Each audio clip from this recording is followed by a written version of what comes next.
environmental meaning of Avatar. And then he's coming to Los Angeles on Earth Day at the Nokia Theater and is screening Avatar and teaching about the environmental messages of Avatar to 5,000 of the most at-risk children in Los Angeles.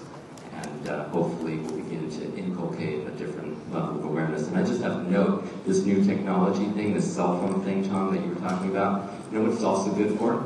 It's also good that when you are co-hosts on a morning show, and you happen to be separated by an audience, you can actually text each other during that time. It's very cute. Mika's holding up her phone and going to shows. So I'd like to know what those texts are. I actually have no idea what you're talking about. Let me see your phone. Let me see your phone. I don't know why you keep picking on me. I will say, though, I do want to make one thing clear for the record. I'm sure everybody realizes there certainly is a moral dimension to the environment. There's what you all did, obviously. And sometimes you just have to make the moral argument. But when 34% of Americans believe in global warming, when just passing out DVDs of Al Gore's movies doesn't move it up, at that point, that's when you do have to make the Machiavellian arguments. I do want to say, though, very interesting, you talked about children. Or a demographic who look at this issue morally. Interestingly enough, and I say this as a guy that grew up in the Southern Baptist Church, I've noticed over the past decade, and Nick Kristof writes about how evangelicals are now becoming people, and don't tell Glenn Beck, who are starting to become champions of social justice. Whether you talk about ending trafficking across the world, sex trafficking across the world, or going to Africa. I mean, this is one of the things George W. Bush, I don't care what side of the political equation you're on, George W. Bush's work in Africa, I think, especially AIDS in Africa, was stellar. But on the environment, there is a growing number of evangelicals that are seeing this as a moral issue. And I think what we're going to see as we move forward, different groups coming together that may not have been together before. And I really do believe that you are going to have evangelicals and younger Americans of every faith starting to be champions of this message. I do think time is on the side of those who believe that this earth needs to be saved for moral reasons. I'm just giving the Republican view. Let's do the Machiavellian. Okay. Would you like to just say a few words about your Lester Brown and kind of tee up the reason that it's relevant is that you mentioned that you are reading his book for the 4th time, and obviously it's had a bit of an impact on you, and we have one of the great environmental thinkers in the audience right now, and I'd like for you, Jim, to acknowledge him. Well, yeah, absolutely. Just Lester, why don't you stand up for a second? Yeah.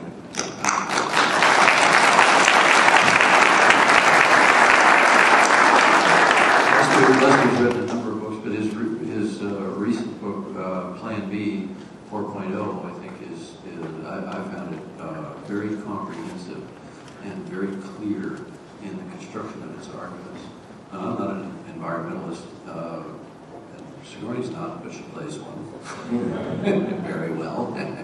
But I found that the book is very closely reasoned and synthesizes an awful lot of facts together to present in its first half an incredibly bleak picture, where on every front we're screwed, basically, with food security, with energy security, with water security, with overpopulation, and a lot of facts and figures and analysis and synthesis. And you get to the middle of the book and it says, now what are we going to do about it? The back half of the book is hopeful. But it's a challenge. It's an enormous challenge. I would urge everyone to read it because I think it's a great roll-up of everything that's known right now. It puts all the pieces together and it really defines the challenge very, very clearly. First time I read it, I started underlining every other line. I just felt like a thirsty man who had gone to drink. I've read bits and pieces of this everywhere, but I hadn't seen it all put together so coherently. And I would defy anybody to read this book and go and independently check the facts that are within it and be unconvinced about the severity of the problem. Thank you. And there's one other person I think you might want to acknowledge and introduce, someone that has been a huge resource for you in terms of helping Brazil change course and turn around, perhaps from going off the edge with the building of this dam. You want to just acknowledge Atosa? Well, Atosa, would you like to just stand up for a second? This is Atosa Sultani. She runs Amazon. And I met Atosa at an NRDC fundraiser just, it seems like years ago, but it was really just a couple of months ago. And she's one of the people that came to me as a result of Avatar.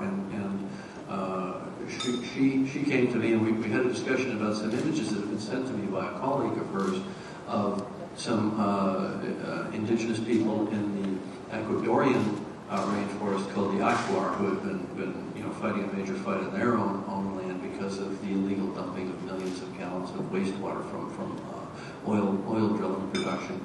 And they had been invited to a screening of Avatar, and they were literally in the audience, in their bodies painted and feathered regalia and so on, had never been to a movie theater before, and were sitting there with their 3D glasses on, IMAX theater in Quito, Ecuador. And I thought what was interesting about it is the BBC interviewed some of these indigenous leaders later, and in addition to their tribal language, they also spoke Spanish. And one woman who was a clan elder said, "This movie is really the same fight that we have in our world, and but they solve their problem through fighting, and we prefer to solve our problem through dialogue. So this movie needs a better message." And I sort of took that as a challenge, and one thing led to another over the last several months. And I was invited to speak at the Sustainability Forum in Manaus, and wound up giving a 1-hour keynote there. And I cribbed heavily from Lester's book and other sources, and I wound up flying down there with Al Gore on the plane, just coincidentally, commercial flight. We talked a lot, and as a result of that keynote, I wound up meeting indigenous leaders and getting drawn into some subsequent sort of a fact-finding expedition, if you will, where we went down the Xingu River, where this big dam project was planned to be built, to actually see what the impact would be to the people who live in the area. And really, I wanted to drill down and really study a specific instance of this tectonic interface between the civilized world progress pushing up against the natural world and bulldozing it out of the way. And that's really what's been happening throughout our history, history of all nations, and it's happening now, and it's the reality for these people. And Atosa sort of framed it for me that this is a very, very important pivotal battleground, this particular dam project, because it will set the stage for the process by which all of these other 60 dams are approved. And it was a non-transparent process where the local people had no voice in it. And it was really very much, I felt I was suddenly teleported back in time to 130 years ago in North America, where manifest destiny and our requirement for economic growth ultimately pushed everyone out of the way and everything out of the way that got in our way. And now we have a culture in which the Native Americans have no voice and are not participants and have been marginalized and have the highest teenage suicide rate of any demographic in the country, and so on. And I've said to the Brazilian people who asked me, "Why are you here, Mr. Gringo from the north, to tell us how to do things?" I say, "Because I'm coming from your future to tell you what you're going to be like, and you're not going to like it." And I made that movie too. It's called The Terminator. But we found ourselves yesterday afternoon in a village 160 miles downriver in the middle of nowhere in a protected preserve area up until now of the Amazon rainforest with 40 or 50 tribal leaders, mostly from the Greene tribe, in their full regalia. These are people who have very little outside contact, but they're politically savvy enough to know what's happening to them. And again, I felt I was back in time at a tribal elders meeting of the, let's say, the Lakota Sioux Nation, 100 years ago. And they were ready to fight and die for a principle. And they will, if necessary. And the Ashwar were the same. They've had, violent confrontations and so on. So what was shown in Avatar, which in North America, here in the States, we think of as kind of a resonation of our history. And I've had innumerable journalists say, aren't you doing a Western? Aren't you doing, Pocahontas? Aren't you doing Dances of Wolves? Well, yes, but there's so much more. But we have our parochial perspective on it. This is a reality for people in Brazil and Ecuador and Peru and Indonesia and India and so on. The interesting thing about it is I think it's really a collision of value systems. And I was talking about values before, about how we define wealth and how we define progress. But for me, the fact that most of this is driven by energy choices and a lack of an overarching energy policy and a dependence on fossil fuels, I think that it's tragic for us to create these horrendous impacts to the natural world and to the indigenous world for the defense, essentially, or for the propagation of a dinosaur paradigm. We're going to run out of fossil fuels eventually anyway, so we're going to have to make the shift.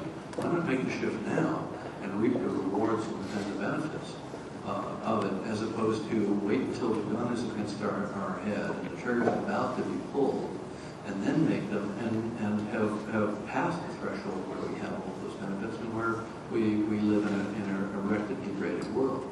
To me, that's a no-brainer. Thank you. By the way, starting on Earth Day, April 22nd, James is going to be able to be heard virtually every day on something we created called Home Tree Radio. It'll be heard live in Chicago, also in New York City, but more importantly, on the internet for Avatar fans all over the world, so that we can provide some balance to what generally dominates talk radio today, without going into any details. Joe, I know you need to leave. Does anyone have a question for Joe Scarborough? You guys need to leave. Am I understanding that correctly, Susan? Okay. I thought we were going to 5:30. So, anybody have a question for Joe before? Can you stay till 5:30?